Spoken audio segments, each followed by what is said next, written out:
Video games. For some of us, it's the symbol of our childhood, and for others, it's a nerd magnet. Angry sore losers.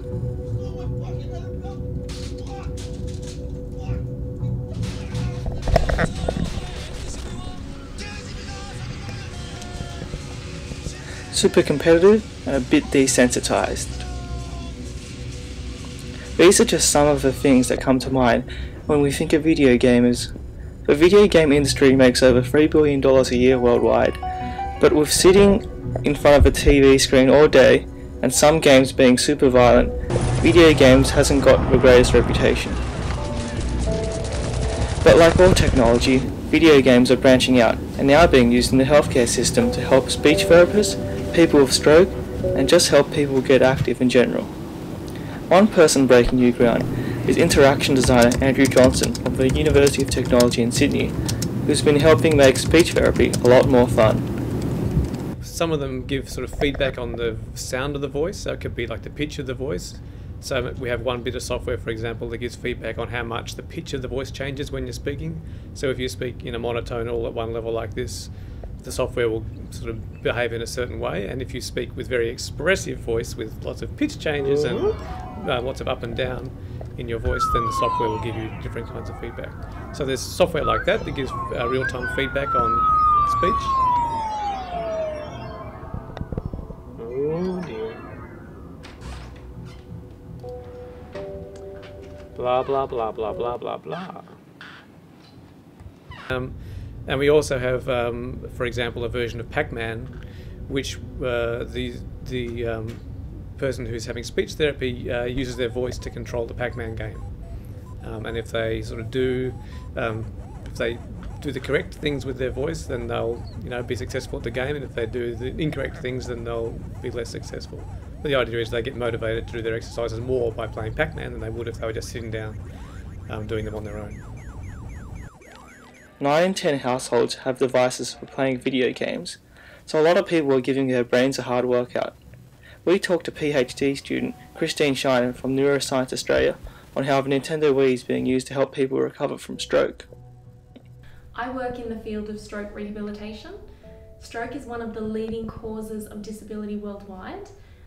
Currently the lifetime risk of stroke is 1 in 6, and that means that approximately every year 15 million people suffer a stroke worldwide. So it is a really big problem. And the only way that we can help improve people's quality of life after a stroke is effective rehabilitation. And we know that there's no single strategy that works for everyone, so we need therapies that can be tailored to individuals and their goals to have the biggest impact. What we're doing is we're doing an intense program, so it's 2 weeks, and we're focusing this therapy on the upper arm, and we're looking at improving the movement ability of people who've been affected by stroke. And so what the patients do is they come in for 1 hour every day for 10 consecutive weekdays, and they work with a therapist using the Nintendo Wii as a tool to target specific movement patterns that they want to work on with their upper arm. We've had a real variety of patients coming through our study. They've ranged from as young as 17 to as old as 83, and all of them have really enjoyed the program. And a lot of them have commented that when they're doing therapy using the Wii, it doesn't feel like a chore anymore. They find it fun, they get really engaged by the games, and they also get motivated by the feedback that the game provides as they go through. I mean, in my personal area of work, which is rehabilitation, video games have the potential to overcome one of the biggest barriers we face, which is patient compliance.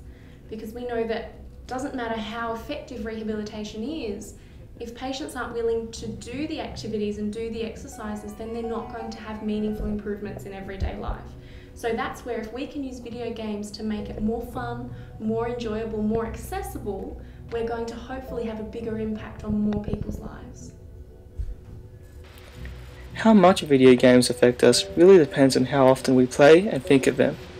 Clinical psychologist and director of Macquarie University Emotional Health Clinic, Sarah Perini, gave us her thoughts. How can gaming cause health problems? I guess I don't think gaming itself can cause health problems. I think it's like anything that's done in extreme excess to the detriment of other areas of life, whether that be work or study, to the point where they won't weren't socialising with other people to the point where they weren't getting any physical exercise or fresh air, then there could be some negative impacts of that. But I think it's really more about the dose than the games themselves. If this healthy dose of video games isn't your thing though, there's always the classics. This is Simon Pham, reporting for UTS News.